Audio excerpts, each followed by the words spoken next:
Selam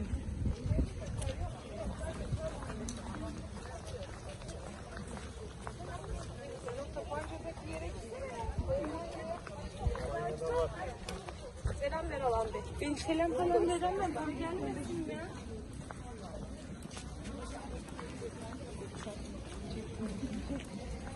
Elif sen niye çığlık atıyorsun? Sen sakin kalsan ben korkmayacaktım.